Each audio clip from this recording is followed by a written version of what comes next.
Hi, hello, welcome to VK cricket. So ఈ day అనేది చాలా బాగా ఎండ్ అయిందని చెప్పాలి.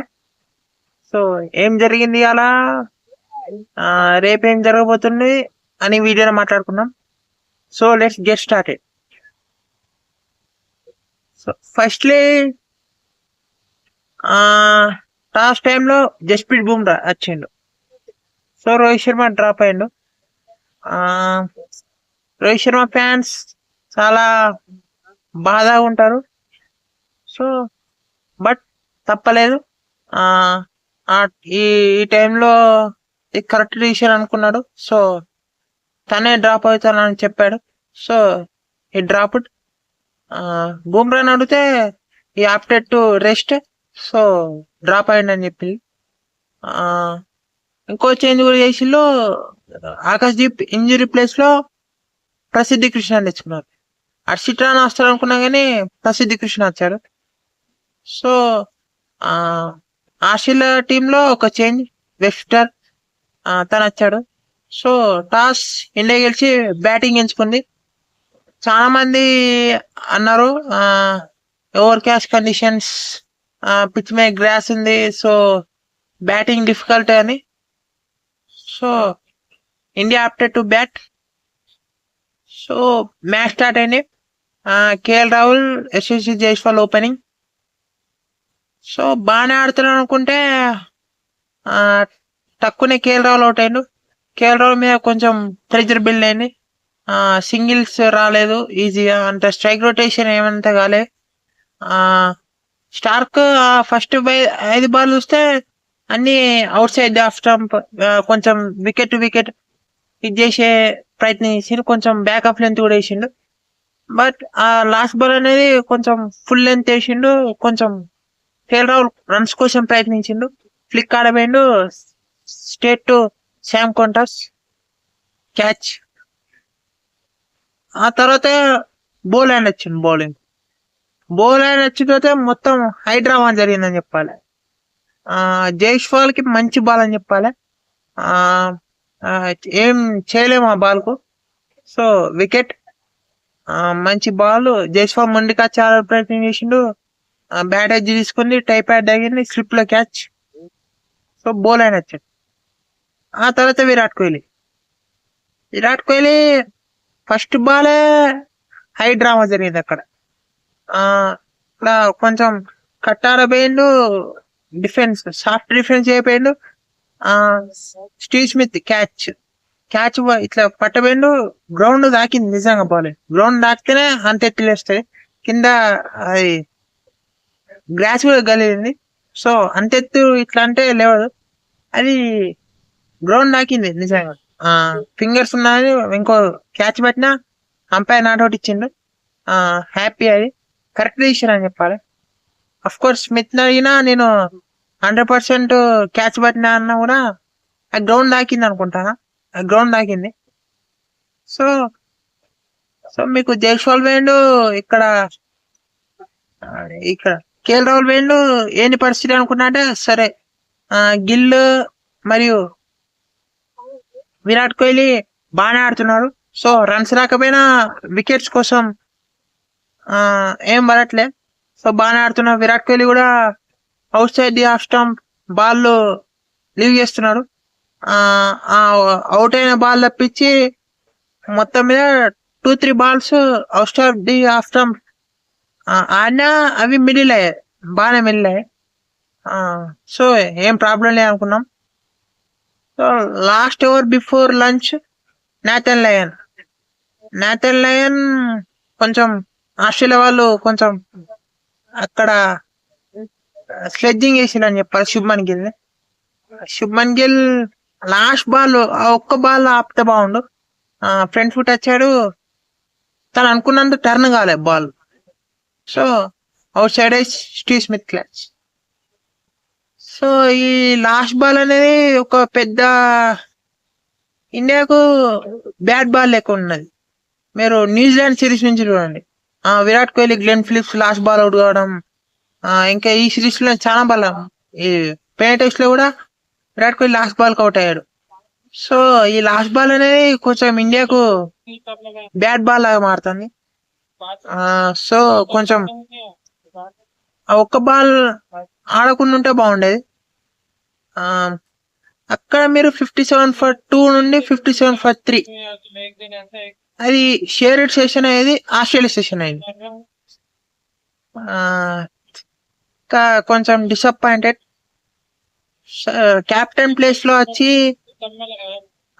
సరే బాగానే ఆడిండు, ఉన్నంతసేపు బాగానే ఆడిండు, 64 balls ఆడిండు. సో కొంచెం బిగ్ నాగ్ ఆడితే బాగుండే, బట్ ఆ బాల్ ఆడకుండా ఉంటే బాగుండు. ఇంకా సెకండ్ సెషన్ స్టార్ట్ అయింది. సెకండ్ సెషన్ లో పంత్, కోహ్లీ ఇద్దరు ఛాన్స్ చెప్పే మీద క్రీజ్ ఉండే ప్రయత్నం బాగానే చేసిళ్ళు.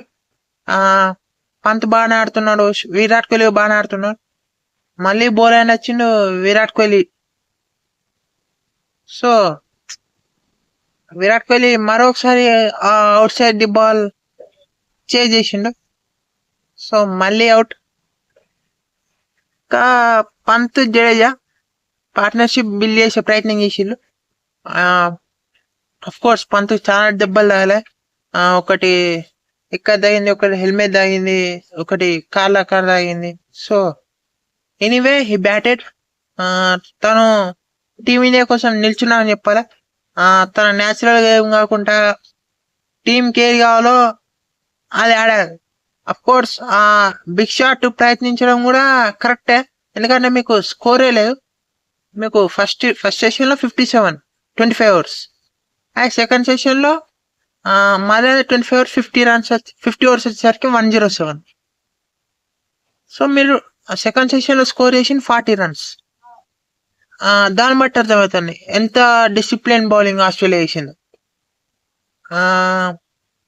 So Pant have to go to for that shot. మీకు సెకండ్ సెషన్ లో కొంచెం కలిసి వచ్చిందని చెప్పాలి. జడేజా క్యాచ్లు డ్రాప్ అవడం, సో కొంచెం కలిసి వచ్చింది. ఇక పంత్ ఆ షాట్ గట్టిగా ఆడబోయిండు, అవుట్ అయ్యిండు. ఇంకా వెంటనే నితీష్ కుమార్ రెడ్డికి ఆ బాల్ ఎక్సెప్ట్ చేయాలనుకుంటా, ఎక్స్ట్రా బౌన్స్ అవడం, అది అసలు వదలాలా లేదా అనే కన్ఫ్యూజన్ ఉండడం. సో లాస్ట్ సెకండ్ లో టచ్ చేయడం, స్లిప్ క్యారీ అవడం, సో ఎంత జరిగింది. కొంచెం డిసప్పాయింటెడ్. ఒక సెంచరీ తర్వాత ఈ 2 నాకులు అనేది. So let hope second innings లో బాగా ఆడతారని. అఫ్ కోర్స్ మంచి ఫీచర్ ఉంది తనకు. ఇది ఫస్ట్ టైం ఆస్ట్రేలియాలో. కొంచెం తను బాగానే ఆడతాడు సెకండ్ ఇన్నింగ్స్ లో. మీకు ఆ తర్వాత జడేజా ఘాట్ అవుట్. మీకు వాషి ఉన్నాడు, ఆ తర్వాత టేల్ ఎండర్స్ ఉన్నారు. వాషి అవుట్ అనేది కొంచెం కాంట్రవర్షియల్ అయింది. మరి అంపైర్ అనుకున్నారు తెలియదు కానీ అవుట్ ఇచ్చిండు. ఇంకా మీకు టేల్ ఉండే ప్రసిద్ధి కృష్ణ, బూమ్రా, సిరాజ్, వీళ్ళు కొంచెం రన్స్ ఆడిళ్ళు. మేము ఎలా వాళ్ళకు తెలుసు వీళ్ళు ఎక్కువసేపు బ్యాటింగ్ చేయలేరు. So they went for shots. మంచి అని చెప్పాలి, ఎందుకంటే ఒక హాఫ్ అన్ అవర్ ప్లే దొరికిన ఆస్ట్రేలియాను ఒక 2-3 wickets తీస్తే బాగుంటది అని they went for shots. Prasidh Krishna went for shots. Of course Starc ని గట్టిగా కొట్టబోయాడు, క్యాచ్. బూమ్రా కూడా వెంట్ ఫర్ షాట్స్, 22 ఏమో చేసిండు, అవుట్. ఇంకా 185 కి ఇండియా ఆల్అౌట్ అయింది. సో 185 కి ఆల్అౌట్ అయింది. ఇంకో 15 minutes ఉంది, 15 minutes టైం ఉంది. అట్లీస్ట్ ఒక 4 overs 5 overs అన్న పడతాయి అనుకున్నాం. ఫస్ట్ బాలే అర్థం కాలే అసలు. టామ్ కోంటాస్ ముందుకు వచ్చిండు, బూమ్రాని కొట్టిండు. ఇదేంద్రపై గోలా అనుకుంటా అంటే okay.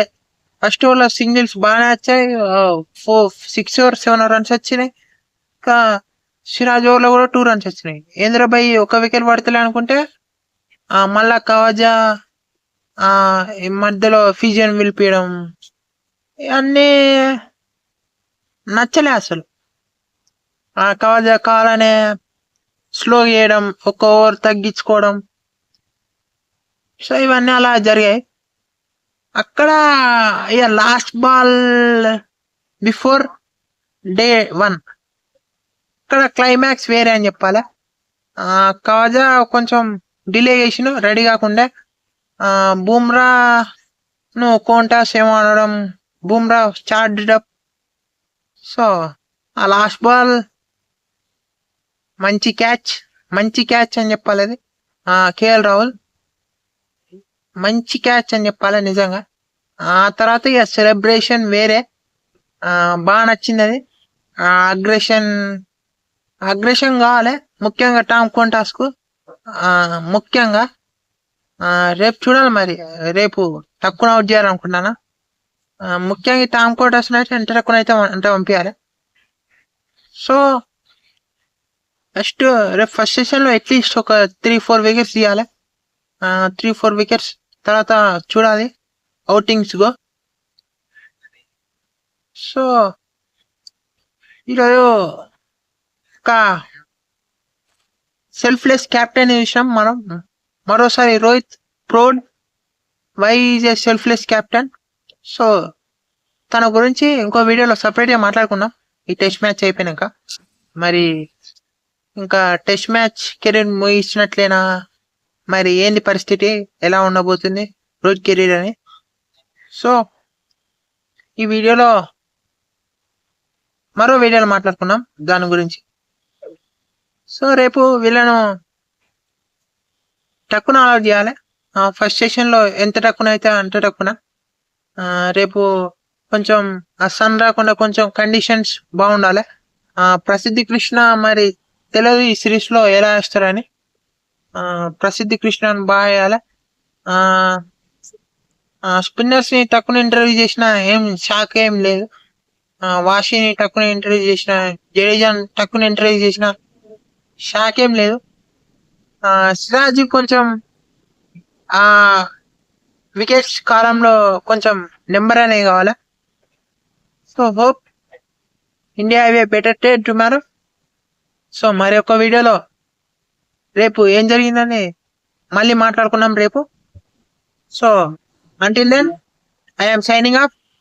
Thank you all for watching.